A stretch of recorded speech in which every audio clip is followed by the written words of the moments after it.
Takže vážení kolegové, vážené kolegyně, zastupitelé, vážení občané, dovolte mi, abych zahájil 7. zasedání zastupitelstva městského obvodu Michalkovice.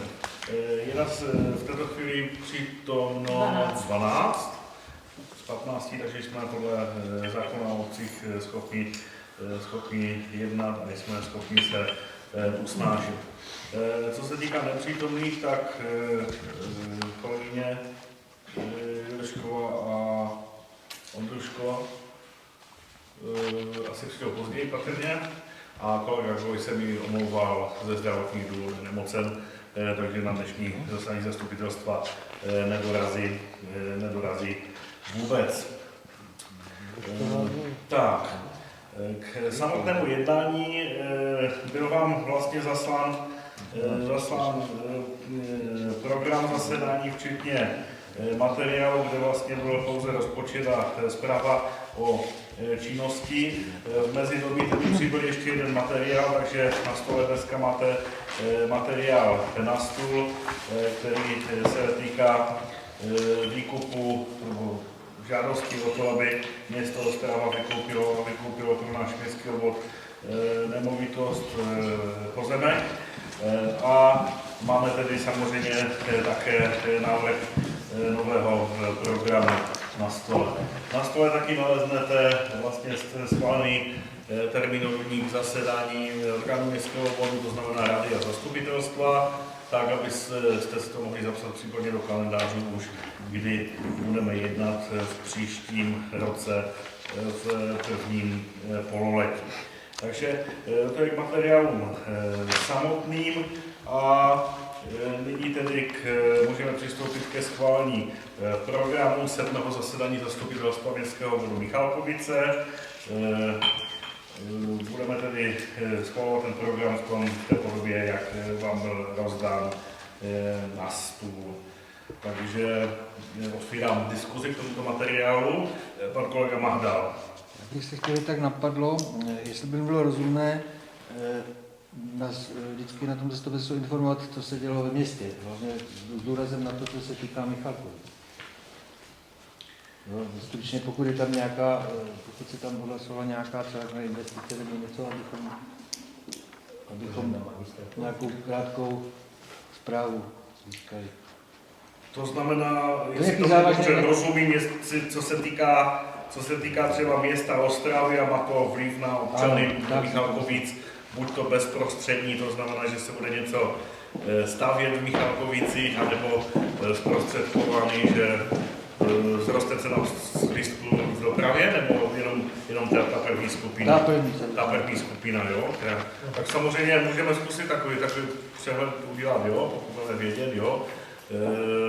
Zprostředkovaně z jednání městského zastupitelstva a městské rady, tak to samozřejmě můžeme, ale asi ne úplně do informace o činnosti, ačkoliv tam by to možná šlo taky zařadit vlastně. Asi ano, jo, pokud něco takového bude. Já nevím, jestli máte na mysli něco konkrétního. Ne, ale obecně prostě nějaký... No to ne. Nějaké závažné informace, pokud jsou pro nás, tak třeba příště by byl zařazen v programu, nějaká krátká informace. Dobře. To bylo na poslední zastupitelském magistrátě. Dobře, tak to asi by nemělo být program žádný významnější. Tak a my jsme stále u programu, tedy k programu samotnému, k návrhu programu, máme někdy něco? Není tomu tak, takže můžeme hlasovat. Kdo je pro? 14 pro. 14 pro, takže mezi tím všichni, kteří neavizovali omluvu, dorazili, takže jsme v plném počtu minus zdravotně nezpůsobili. Děkuji, takže vítám kolegyni Jureškovou a kolegyni Ondruškou na zasedání zastupitelstva. Omluvil jsem později. Já jsem byla ještě v klubu seniorů jako členka. Tak, máme to hodně těch aktivit, takže mnohdy nestíháme. Letos tam byl jarmark v základní škole, takže proto pan kolega Trhlík dorazil tak na nás určitě. Já jsem se taky snažil tam podpořit děti a koupit nějaké hezké výrobky, ale bylo to tak letem světem, takže jsem stihl toho velice málo projít. Takže máme náročný den dneska, hodně akcí na jedno. Tak, nás čeká nyní podle schváleného programu určení.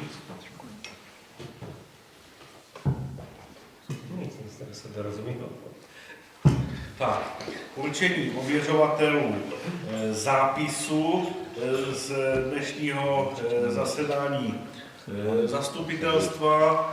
Já bych navrhl kolegu Mahdala, jestli může. Kolega Mahdal souhlasí a ještě bych navrhnul kolegu Truhlíka, jestli souhlasí. Souhlasím. Také souhlasí. Děkuji. Má někdo nějaké jiné návrhy? Nemá nikdo jiné návrhy, takže můžeme hlasovat, kdo je pro. 14 pro. Děkuji. Dále nás čeká zpráva ověřovatelů zápisu z minulého zasedání zastupitelstva. Minulé jsme určili jako ověřovatele kolegu Polacha a kolegu Rombu, takže bych poprosil, aby se tedy vyslovili, aby přednesli své stanovisko k zápisu. To jsem četl, sledoval správným. Tak, takže v pořádku, kolega Romba. Tam je taky všechno v pořádku. Děkuji mnohokrát, takže má někdo z ostatních kolegů a kolegyň něco k zápisu jako takovému? Není tomu tak, takže můžeme hlasovat o předloženém návrhu usnesení. Kdo je pro? 14 pro. Děkuji, schváleno. Tak nyní nás čeká zpráva o činnosti orgánů městského obvodu, kde teda jsme předložili souhrn usnesení Rady městského obvodu vlastně za minulé období od posledního zasedání zastupitelstva. Takže věřím, že jste to prostudovali, případně se na nějaké podrobnosti dále zeptáte. Kromě toho vždycky přinášíme informaci o některých dalších významných záležitostech, takže co se týká investic, které proběhly, byly uzavřeny nebo jsou uzavírány, jsou fakturovány už v této době, tak se jedná o rekonstrukce kotelen. To by jako nejvýznamnější rekonstrukce kotelen v objektu na Sládečkově ulici, to znamená v té školní budově, kterou má v nájmu Bezpečnostně právní akademie, a taktéž rekonstrukce kotelny v objektu základní školy. Takže všechno hotovo, v pořádku. Kromě toho jsme realizovali vlastně v daném období byla dokončena ta realizace sportovně volnočasového areálu té nové sestavy, balanční a lanové, kterou si děti velmi hned oblíbily. Takže tam jsme tuto věc uzavřeli. Ta už mimo jiné byla téměř uzavřena na minulém zasedání zastupitelstva, ještě zbývalo pár kroků. Kromě toho byla prováděna také revitalizace pohřebiště a sice byly prováděny vybudování nových chodníčků. Kromě toho byla provedena taková menší investice zde, kde byla provedena oprava schodiště v tom prostředním a té chodby vlastně v tom prostředním vchodu, které bylo rozbité, takže je to tam teď nově uděláno. V rámci přípravy tak jsme zadali vypracování koncepce té lokality kolem Slezanu, kde budeme chtít dále realizovat ten záměr na to, abychom vykoupili vlastně tuhletu nemovitost, nemovitost, takže teď zpracovává skupina architektů možné varianty využití tohohle území a tohohle objektu. Co se také provedlo, tak to byla rekonstrukce části oplocení budovy údržby. Co se týká takových běžných oprav, tak byly provedeny některé rekonstrukce, částečné rekonstrukce bytů v bytových domech a byly provedeny částečné opravy střech v některých bytových domech. A teď v poslední řadě mě napadá taky na radnici, která sice není příliš stará, ale začalo tam zatékat a při té příležitosti zjistilo, že tam je popraskaných více těch, takže možná v blízkou budoucnosti dosud nečeká na investice v podobě rekonstrukce střechy, která sice byla postavena v roce, já nevím, jo, je to zhruba, no tak to bude, 18 let, jo, ale tak uvidíme, snad to bude držet. Stále věříme, že to bude držet. Co se týká těch kulturních, sportovních a volnočasových akcí, tak to bylo poměrně také bohaté, takže úspěšně bylo realizováno Michalkovické strašení, poděkování všem zapojeným do tohoto. Úspěšně bylo realizováno také rozsvícení stromečku, několik akcí tady v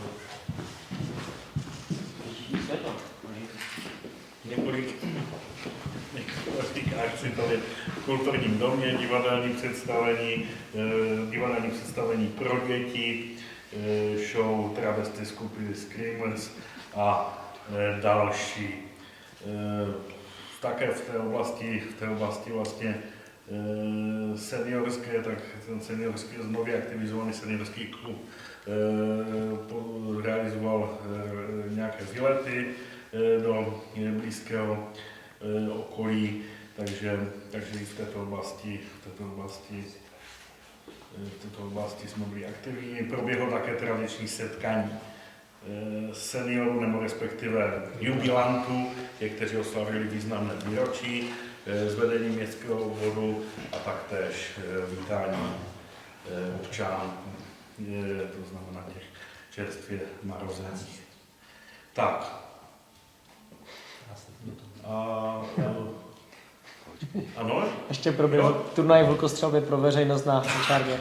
Probíhal turnaj v vlkostřelbě, přesně tak, pod zaštitou sportovní komise, velmi podařená akce, byť to počasí tomu nepřálo, že byla docela zima, ale akce byla nádherná.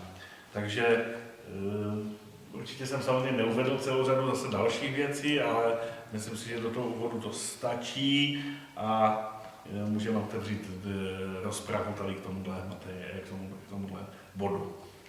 Tak jestli něco máte. Kolega Romba. Zajímá mě to udělení mimořádné odměny ředitelkám příspěvkových organizací, zajímalo by mě vyšší odměny ředitelce příspěvkové organizace základní školy. Aha, tak já přesně vyšší odměny si teď nevzpomenu, jo. Ale ty vyšší odměny se pohybují tak nějak v rozmezí, já nevím, kolik to bylo, něco přes, co? Něco? Základní školu? Základní školu? Základní. Jo, já myslím, že něco přes 100 000 korun českých, jo, je to odměna za celý rok, protože vlastně na rozdíl od ostatních zaměstnanců, kteří jsou odměňováni třeba průběžně v tom školství, tak tam je to odměna vlastně, nebo ne za celý rok, za pololetí, dejme tomu, anebo někdy i za celý rok, jo. Takže v těchto řádech to zhruba bývá, jo. Úplně přesně nevím tu částku, ale můžu samozřejmě dopřesnit písemně. No a to období přesně bylo teda jaké? Tady padl rok nebo pololetí, tak, nebo jestli to je kalendářní rok nebo školní rok? A můžeme to klidně dodatečně, jestli to teď není možné zodpovědět. Ne, to období, já si myslím, že v letošním nebývá to, někdy to bývalo za rok a někdy to bývalo dvakrát ročně, jo? Samozřejmě ta pololetní nižší a ta roční vyšší. Myslím si, že letos to bylo dvakrát ročně, jo? Dvakrát ročně byla odměna, ale ta první samozřejmě nebyla v této vyšší, jako, jo? A tam už si vůbec, že bychom šli dále do historie, tak už si vůbec si nevybavím to, přesto už bych opravdu velice hádal. Ale můžu dopřesnit samozřejmě přesnou částku, pošlu mailem, jo? Děkuji. Tak, kolega Mahdal. Já bych těm zasedáním rady, k těm materiálům Před minulém zastupitelstvu se mi nelíbilo, že nebyly součástí těch materiálů, co jsme dostali, ty nějaké výstupy z toho, tak mi bylo řečeno, že to je teda na webu, že bych to mohl na webu obce, že bych to mohl sledovat. Nicméně letos už je to lepší, tam ty materiály byly, nicméně jsou tam některé materiály bez příloh a vlastně v podstatě ani třeba není z toho jasné, proč se třeba takhle rada rozhodla. Ale dobře, podíval jsem se na web, když to tam získám nějaké informace a zjistil jsem, že vlastně poslední materiál na webu pro veřejnost je z 26. zasedání z 24.10. letošního roku a další 4 zasedání tam vlastně nejsou vůbec. Jo? Čili 7.11., 21.11., 28.11., 5.12. tam není vůbec žádný materiál. Tak jsem se podíval teda trošku zpátky do té historie a tam jsem hrůzou zjistil, že proběhlo nějaké zasedání mimořádné dne 21.12.23, že? Takže bylo zasedání, které ještě vlastně ten datum nenastal, tak jsem si to rozkliknul a tam je samozřejmě materiál z roku 22. Jo? Či jsou tam 4 odkazy na zasedání z roku 23, třetí zasedání ze dne 29.11.23, druhé zasedání mimořádné ze dne 6.12.23, čtvrté zasedání ze dne 13.12.23 a třetí zasedání mimořádné ze dne 21.12.23. A když to rozkliknu, tak jsou tam materiály 22. Jo, čili aby to, zkuste to upravit a hlavně doplňovat, protože ty informace potom jako nejsou k dispozici. Že? Já nevidím důvod, proč to tam nedávat, to jako asi nic tajného není, ale že pokud jsem teda dostal ten odkaz na ty stránky, tak se spolehám na to, že se tam ty informace dovím. Takže bych rád, abyste to opravili a plus doplnili ty další materiály. Nevím, já to nevím reagovat, protože nevím, o čem se bavíme. Jo. No a to říkám, o čem se bavíme. No, jak říkám, nemám to před sebou, jo, takže úplně skutečně nevím, o čem se bavíme, jo. Jestli usneseních nebo Ano. usneseních z jednotlivých orgánů, jo. Takže Jmenuje se to z rady. usnesení rady volební období 2026 a tam je seznam těch zasedání takových. Takže jsou tam chyby, odkazy na existující zasedání a potom jsou tam chyby ty poslední 4. No tak se podíváme, jestli tam jsou nějaké špatný letopočet nebo něco místo toho, tak to opraví určitě. No, jasně. Příslušný zaměstnanec. Děkuji za A potom- upozornění. Potom mám pár takových spíš jako technických dotazů. Zasedání rady, 24. zasedání 26.9. A tam je materiál projednání žádosti o bezúplatné povolení vstupu na pozemky za účelem provedení kontrolního metal screeningu. A tam jeden z těch pozemků, který požadoval to Diamo, s tím jste nesouhlasili, aby provedli ten metal screening. Metan screening. Tak mě zajímalo proč, jako spíš technicky, jako proč se třeba nepovolí ten, co je na tom tak jako závažného na tom metascreeningu, že jste to tam nepovolili. Já jsem se díval na ty pozemky, tak tam jsem neviděl žádný problém. Radši mě zajímá, proč se to tam, proč nesouhlasíme s tím, že možná to má nějaký důvod, že já nevím. Tak kolega místostarosta? Má to určitě důvod. A myslím, že jsou 2 ty pozemky, ne jeden. Dva. No. To proto, protože když oni udělají ten screening a zjistí tam výron metalu, tak pak budou žádat někde tam v té lokalitě vystavení komínku a tomu jsme chtěli předejít. Protože jsou to stavební dobré pozemky. Tam, kde ty pozemky nejsou pro stavbu využité, tam jsme to dovolili. Aby nevadil komínek. Rozumím, že ten komínek se tam staví. No to. Já nevím, jestli je to dobře. Prosím vás, můžu to trošku víc nahlas? Já nemůžu nahlas, já rozumím. Dobře. Já si myslím, že ty pozemky tím nejsou znehodnoceny, když tam nebude ten screening, ten metan se stáhne o 2 parcely vedle. No právě si říkám, jako jestli třeba není řešení nabídnout i jiný pozemek.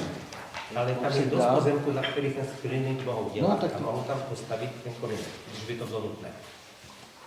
Takže jaká Ale žádost? pane inženýre, my jsme už jednou, to není prvně, už jednou jim vytipovali parcely, kde jich pustíme a tam, kde je nepustíme. Takže to je vlastně opakovaná záležitost. Dobře. Tak ještě další dotaz mám, to je... Pokračujte, pane inženýre. Děkuji. 24. rada, 26.9. jo. A je tam změna, ne, je tam, pardon, jak to tam je, členové školské rady, je tam Martin Rožka, Pětkovský, Kaňová. A v předchozí radě tam byla paní Jurošková.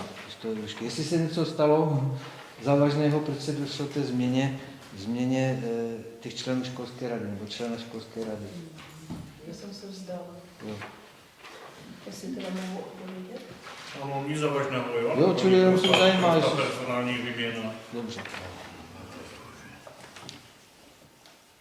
A potom ještě, jestli můžu, Můžete dál, jo? poslední tady k těm Tak věcem. už jich máte několik, takže už vám nedávám zpátky slovo, jo? A Děkuji. když dám slovo někomu jinému, můžete hovořit. Ještě tam 26. rada 24.10. a byl tam projednán žádostí o vyjádření projektové dokumentaci v akci 5 rodinných domů na parcele 421 A Firma Krupička. já jsem se tam na to díval a mi se to zdá, jako ta parcela, no jsou tam takový velký pozemek, tam jsou 4 parcely, vlastně velký. Jako to tam se vejde 5 domů. Jako, když jsem si to vytáhl ten plán, mi to připadá, že to je jako malý na 5 domů, že bych to teda typoval, že to bude celý ten volný prostor. A plus teda potom tam je nějaká cesta, napojení na ulici, která je bezejmenná, ale přitom se tam vlastně řeší napojení na ulici Mraznou, která je vlastně přes několik pozemků i přes naše pozemky. Proč to tak je vlastně? Z jakého důvodu to tam je? Tam zřejmě asi bude nějaká nová cesta se dělat, nebo možná se jedná o přípojky jenom, které půjdou vlastně přes naše pozemky. Tak kolega místostarosta odpovídá, jo? Jsou to domy, investor je pan Vok a jsou to domy, které budou, jak se správně řekl, napojeny na ulici Mráznou a taktéž to dojde k napojení inženýrských sítí. Jo, ale to, že se vám to zdá třeba malé, no tak urbanisticky to vyšlo, takže jsou odstupy mezi jednotlivými domy dodrženy, k tomu, jak si těžko co dá se namítat. Stavební stránce to je podle zákona. A máte vy nějaký projekt k tomu? My máme projekt, my máme Nebo pouze... aspoň nějakou malovku, prostě Ne, záměr? jak ty domy mají vypadat, máme pouze půdorysy, nebo tedy situační plán, ze které je jasné, kde půjde nějaká připojka vody, kde půjde kanalizace a napojení. Ale jak budou domy vypadat, ne, maximální velikost těch domů, ale to z hlavy nevím. Ale myslím, že to je kolem 100 metrů čtverečních. A co se týče těch okolních vlastníků, tam asi problém není? Tak to se bude řešit v rámci územního řízení, jestli budou mít nějaké nabídky nebo ne. Dobře, děkuji. Přesně tak, jo, kvůli vlastníci, to už je otázka výkonu státní správy a v rámci územního řízení se posuzují zájmy jednotlivých dotčených subjektů, včetně těch vlastníků, toho už není otázka jako vlastně samosprávného rozhodnutí městského obvodu, ale právě posuzování toho nezávislého stavebního úřadu. Tak, další, prosím, do diskuze někdo? Kolega Romba se hlasí.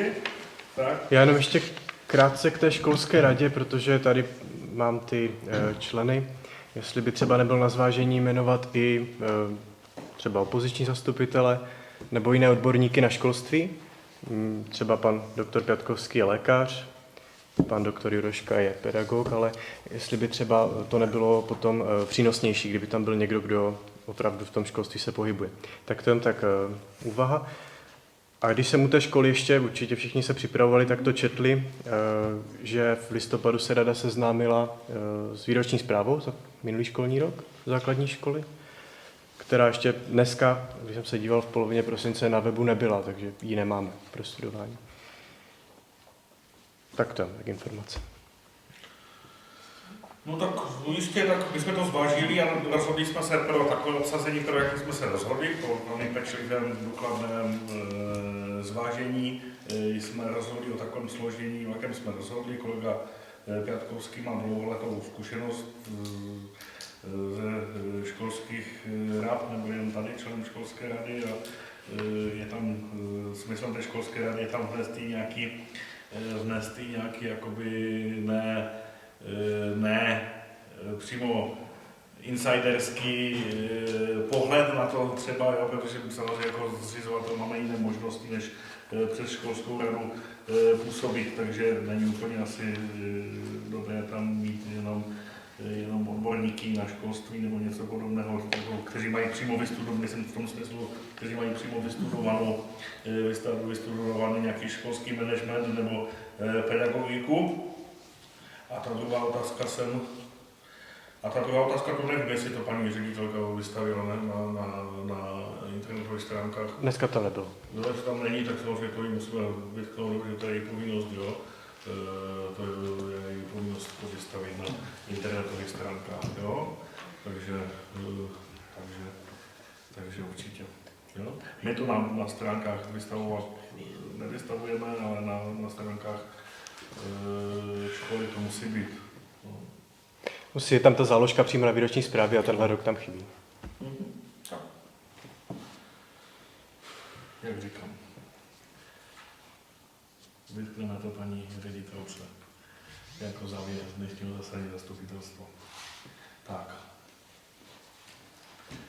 Takže další? Není? Takže můžeme hlasovat o předloženém návrhu usnesení. Kdo je pro? 13 pro, Kdo je proti? Kdo se zdržel? 1. Děkuji. Tak, schváleno a dostáváme se k dalšímu materiálu. Podle programu je rozpočet na příští rok. Takže já zase myslím si, že tam je komentář, který objasňuje jednotlivé výdaje, takže jenom ty základní údaje, to znamená, rozpočet schvalujeme tedy v celkovém objemu 57 milionů 334 tisíc korun, s tím, že výdaje máme vyšší než příjmy, proto využíváme financování jako téměř každý rok. Pro financování využíváme tedy vlastní zdroje, to znamená úspory z minulých let. Dá se předpokládat, že v průběhu roku se prostě ty úspory obnoví a část z nich budeme moci zahrnout ještě zase do toho rozpočtu v průběhu roku z takzvaného výsledku hospodaření. Běžné výdaje jsou téměř 46 milionů, kapitálové výdaje, to znamená investice 11,6 milionů a nějaké drobné. Co se týká těch jednotlivých paragrafů, nebo jak se to občas pojmenovalo jako kapitol ve státním rozpočtu, tak tam ty výdaje jsou komentovány, to znamená samozřejmě myslíme na silnice, kde počítáme jak s opravou, tak s investicemi.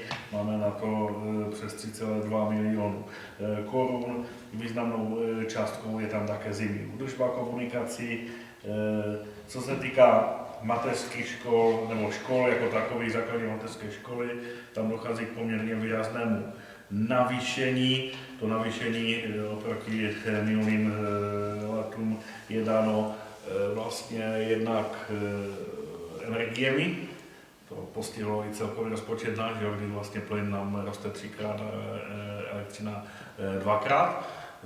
A taktéž v těch školách, to znamená, museli jsme jim pokrýt navíc z našeho příspěvku vlastně ty náklady navíc na elektrickou energii a na plyn.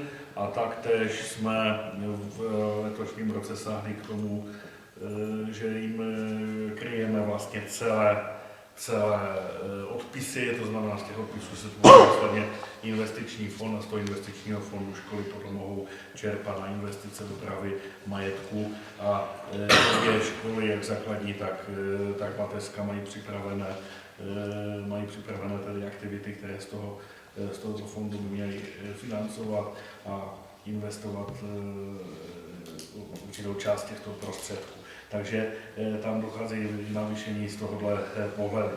Jinak, když bych šel dál, školy v přírodě, tam máme tradiční ozdravné pobyty pro děti v předškolním věku. Navyšujeme také knihovnické činnosti, kde počítáme s vyšším příspěvkem z toho důvodu, že v příštím roce knihovna bude slavit výročí, takže bude pořádat nějaké mimořádné akce k tomuto výročí. V paragrafech jako veřejná správa, zájmová činnost v kultuře, zase hasiči a tak dále narůstá poměrně výrazně třeba ty energie, jo, prostě je to poměrně výrazný nárůst. Rozdělení na investice a běžné výdaje máte v té tabulkové příloze v rozpočtu, takže tam vidíte, kde se počítá tedy s investičními, s kapitálovými výdaji. Je to v oblasti té dopravy, je to v oblasti i školství, kde počítáme s realizací kolárny. Máme tam v těch investičních penězích schované také prostředky na projekty, takže například na zahradu nebo rozšíření, zlepšení zahrady v mateřské škole a některé projekty taktéž v základní škole, které do budoucna by mohly zase rozšířit ty možnosti, které tam děti mají. Zájmová činnost v kultuře, to znamená, máme tam počítáme s obnovou nebo s rekonstrukcí vlastně jednotlivých vstupních dveří do kulturního domu.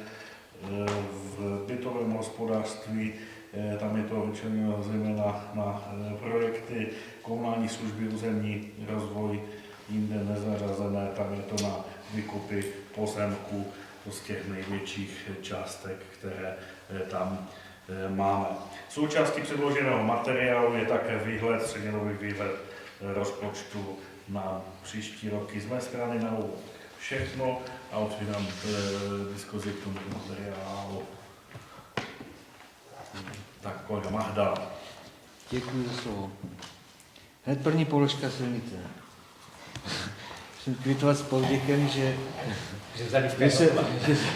zalivka tradiční to, ne, jakože to prostě je hodně pozitivní.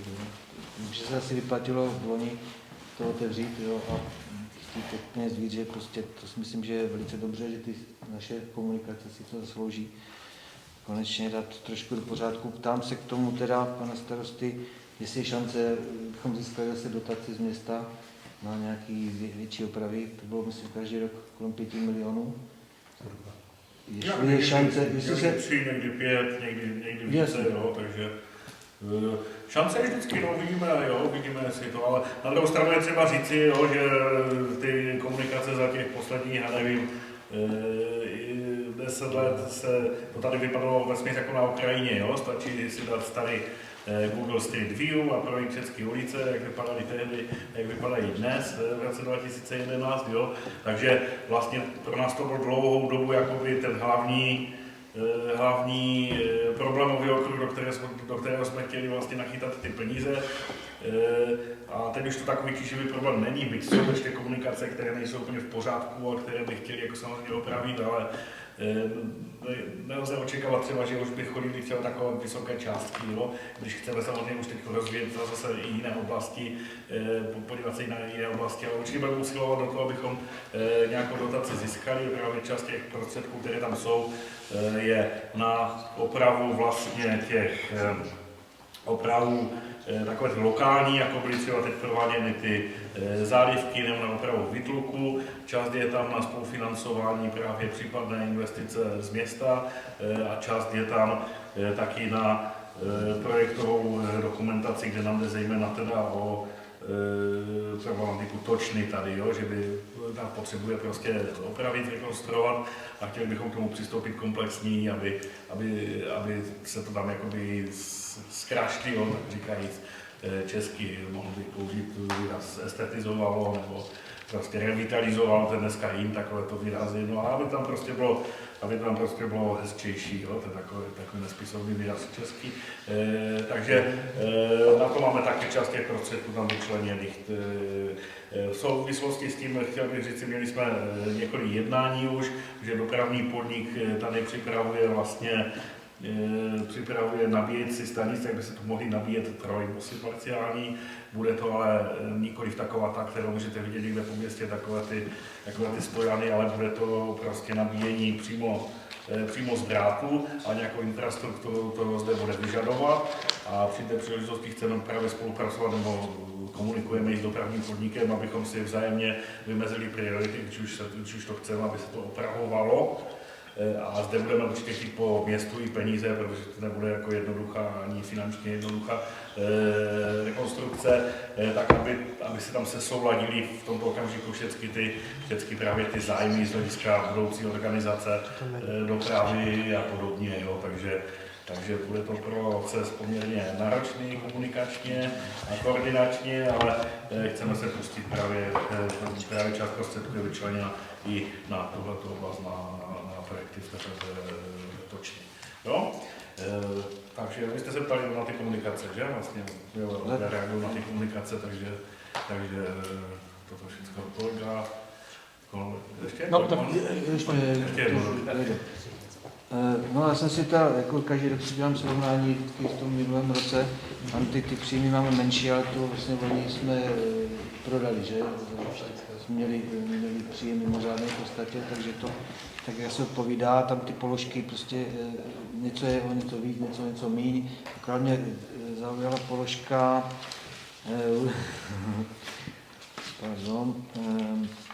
nebytové hospodářství. No.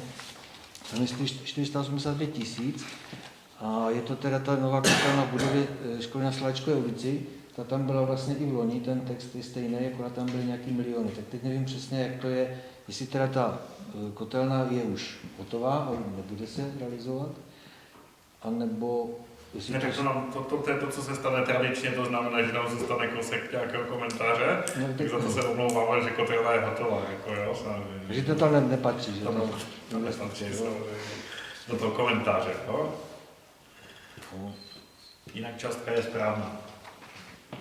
A ještě se zeptám té pečovatelské službě, tam je 50 000, ale tam je to osobní asistentní pečovatelská služba, podpora bydlení, to se zdá jako málo, ale to je jenom nějaká spoluúčast s někým, nebo jak je to?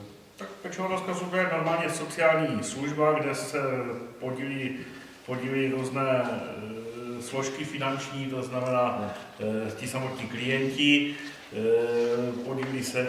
podílí se i stát na tom, že poskytuje dotace sociálním službám a samozřejmě je to tím pádem jenom část. Jo? Těch klientů také není příliš mnoho, jo? To jsou prostě jenom částečné úkony, které jsou poskytovány pečovatelskou službou ze Slezského Ostravy. Jo? Krom toho samozřejmě seniorům poskytujeme služby i my a to službu teď relativně novou, to je dovoz obědu, která je kvitována těmi seniory a také službu senior taxi. Jinými slovy je to dostatečná částka. Dostatečná částka na to, co je nasmlouváno ze Slezskou Ostravou. A ještě mám třetí otázku. Dotaz, který se potom týká toho výhledu.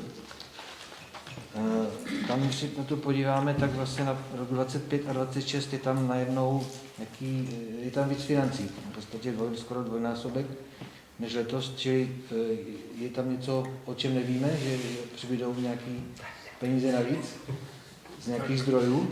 Že rok 27 už zase jde zpátky jako do té relace, jako je letos. Tak máme projekt zpracovaný na bytový dům pro seniory, takže je tam toto zahrnuto do toho výhledu, jo?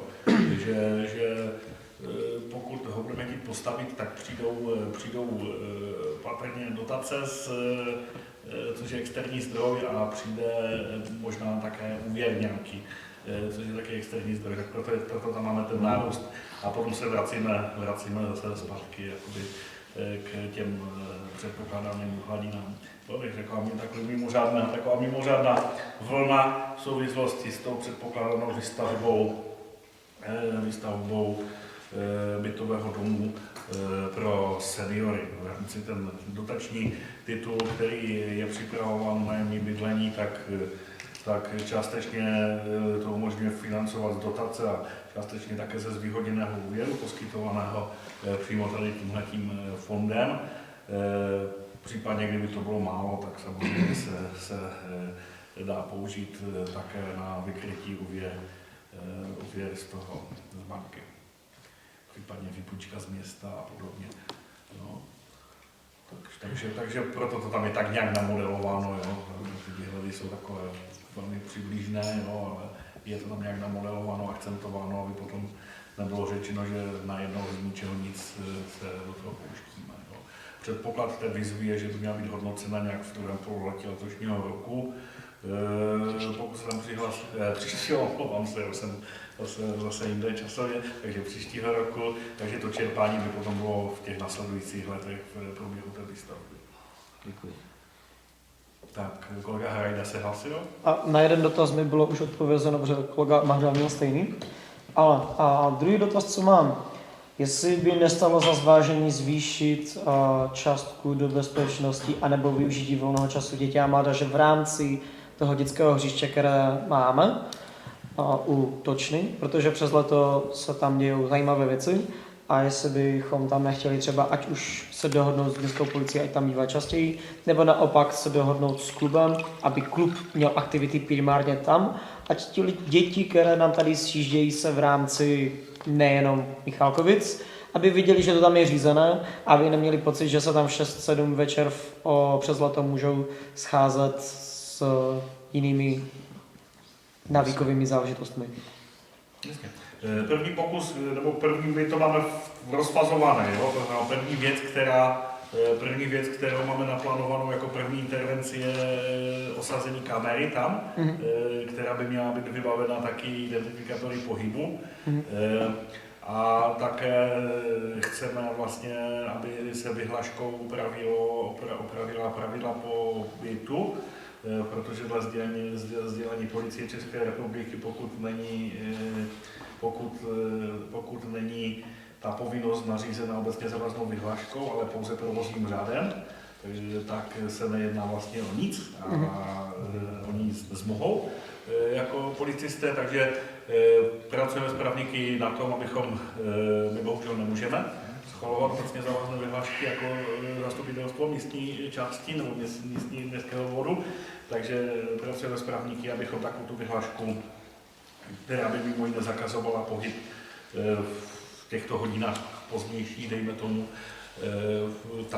tak abychom takovou vyhlášku měli. Bude nám ji muset schválit hlavně město Ostrava, takže uvidíme, zda nám půjde příznivě naproti. Takže to je první věc, která by měla, kde by se maximum toho, co půjde, podle platného práva promítlo i do obecně závazné vyhlášky z toho provozního řádu jako takového. Jo?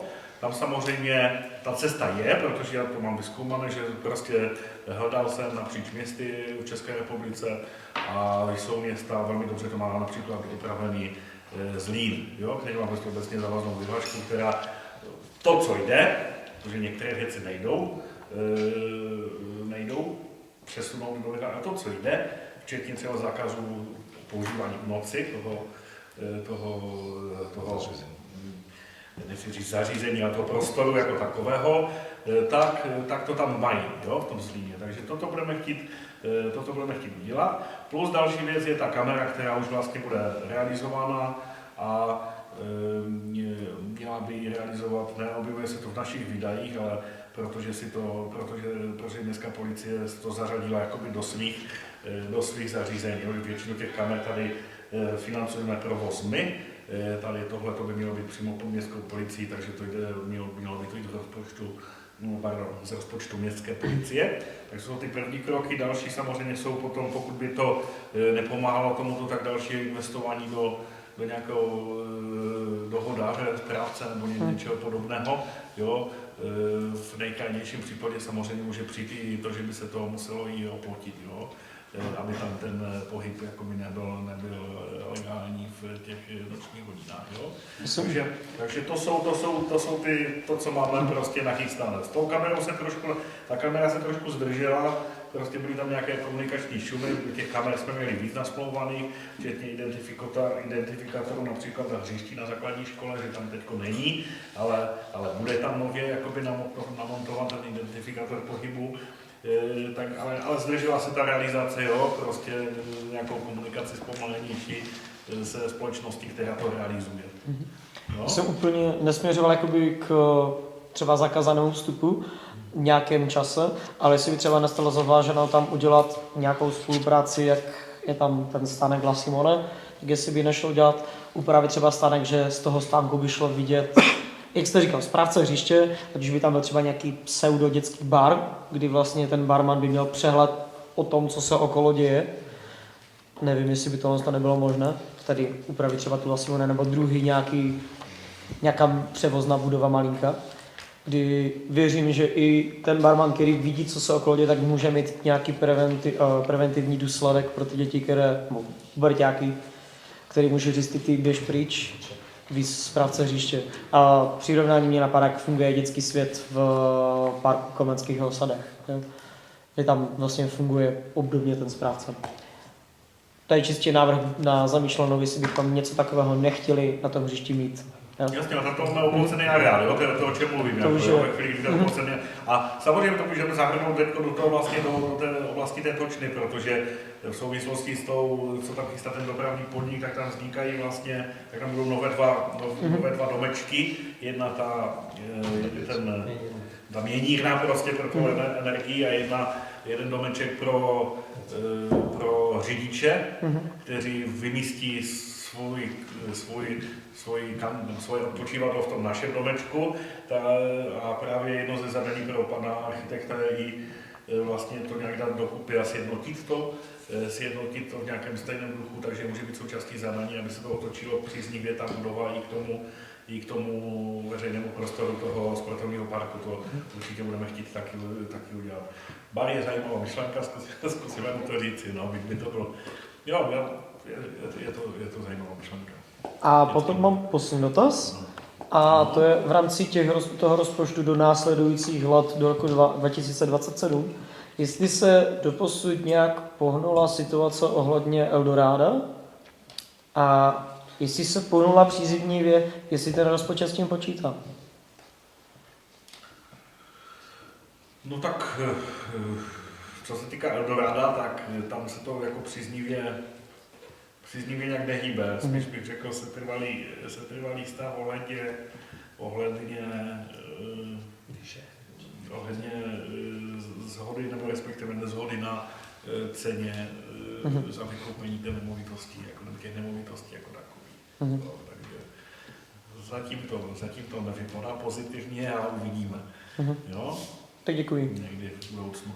A pokud jde o tu investici samotnou, to je investice 50-60 milionů, jako, jo, prostě, pokud by tam měl vzniknout ten biotop. A tam zase samozřejmě my jsme to počítali tak, že by to byla investice města, jo, zejména, jako, že by to šlo za městem, jo, do investičního rozpočtu. Jo, ale první předpoklad je prostě domluvit se na tom vykupu těch nemovitostí jako takových, no, což zatím nenastalo. Děkuji. Tak, další.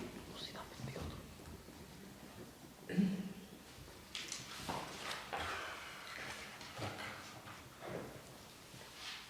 Není tomu tak, takže můžeme hlasovat o předloženém návrhu usnesení. Kdo je pro?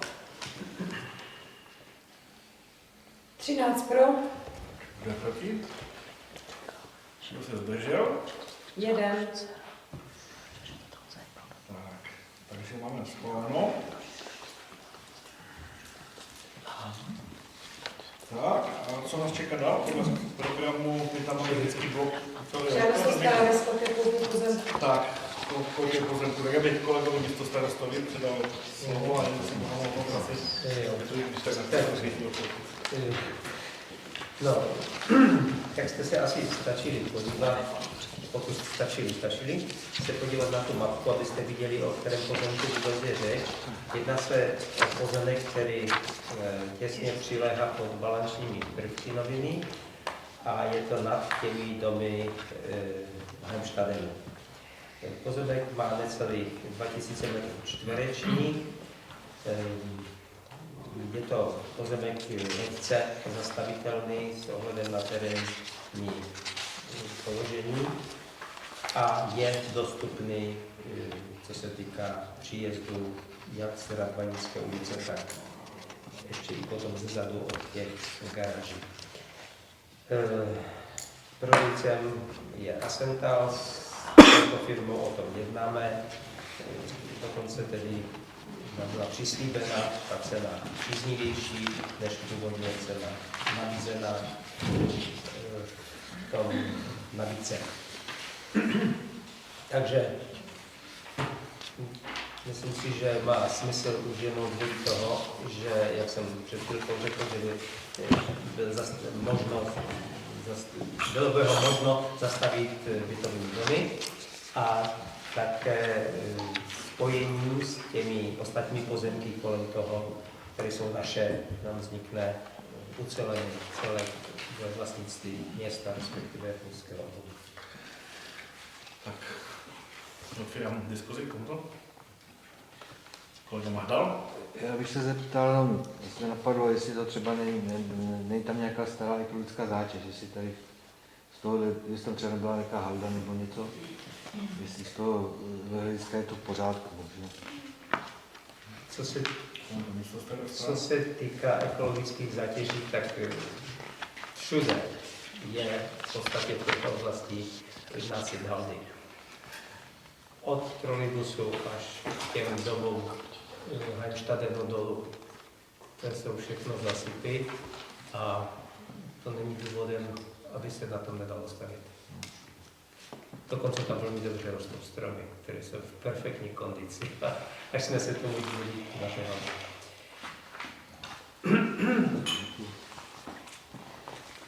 Tak, kolega místostarostů odpověděl.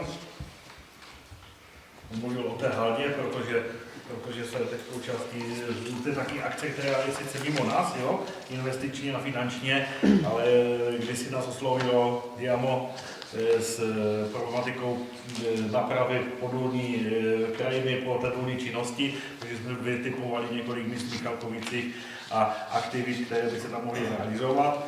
Nakonec vyšla vlastně ta aktivita na haldě nad stavebním vlastně, kde jsme navrhovali zpevnění toho svahu plus cesty, oprava cesty, která tam vede přístupové, aby tam případně mohlo něco do budoucna dělat. Tak proto pan místostarsta mluví o té haldě, o té konkrétní haldě, o tom, jak tam rostou bezproblémově stromy přímo na tom materiálu, jenom bych to upřesnil, protože mluví o haldě teď. Jo? Kolega Harry se hlasí? A v případě, že teda obec získá tady ten pozemek, máme do budoucna představu, co bychom s těma pozemkama chtěli dělat? Já jsem to teď říkal před minutou, že to je ta zastavba, výstavbu. takže bytová výstavba. S ohledem na to, jak je tam dobrý dojezd, možnost na pojení na sítě. A je to samozřejmě podle územního plánu určené pro výstavbu.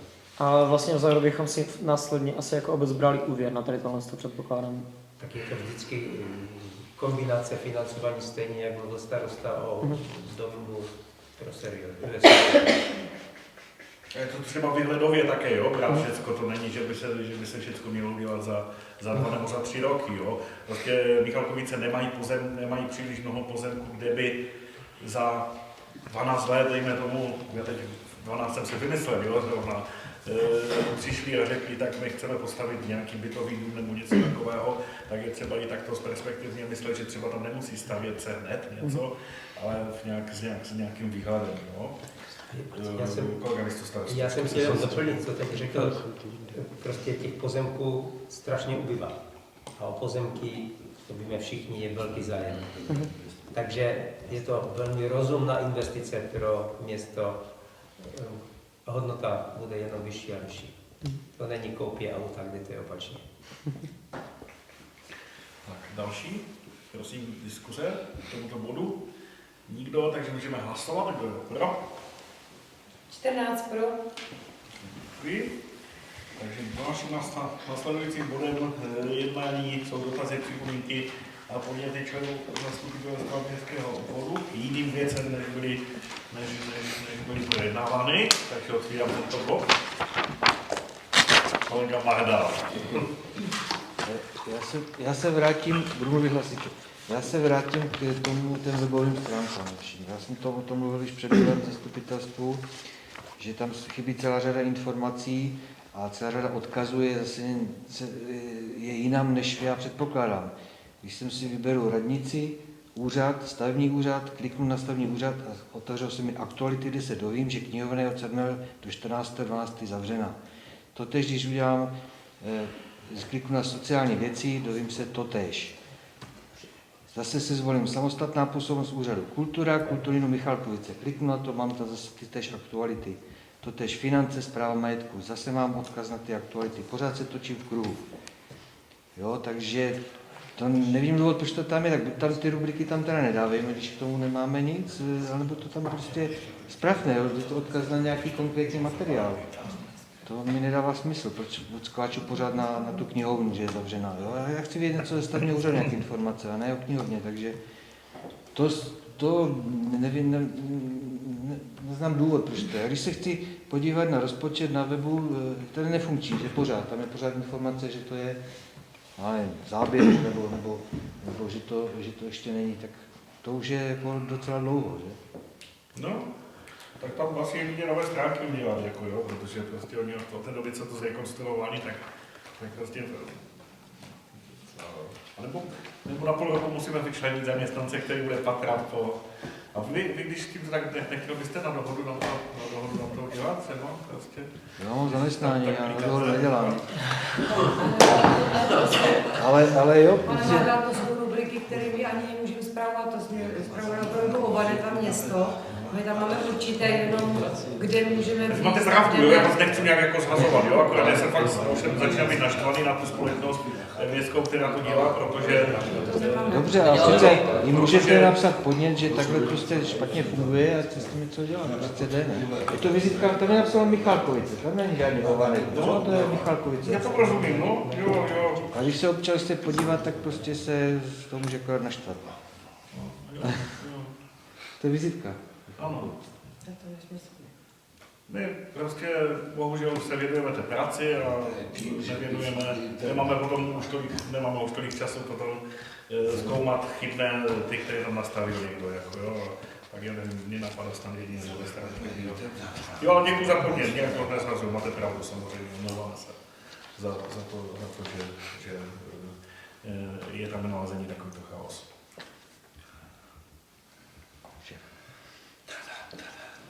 Další, prosím. Tak není nikdo, takže můžeme další. To znamená, to jsou dotazy podněty občanů. Dnes nepřišel žádný občan, kromě občanů, kteří jsou současně členy zastupitelstva, tak jedině, že byste chtěli, aby tato rubrika nezůstala prázdná, tak byste se chtěli přihlásit jako občana zastupitele. Není tomu tak, takže máme tímto vyčerpán program, diskuze, různé závěr, takže můžu dokončit dnešní zasedání zastupitelstva městského obvodu. Popřát vám, poděkovat za spolupráci v letošním roce, popřát vám všem hezké Vánoce, hodně zdraví, štěstí v novém roce a úspěchu samozřejmě taky. A uvidíme se zase na příštím zasedání zastupitelstva. Děkuju vám. Pěkný den.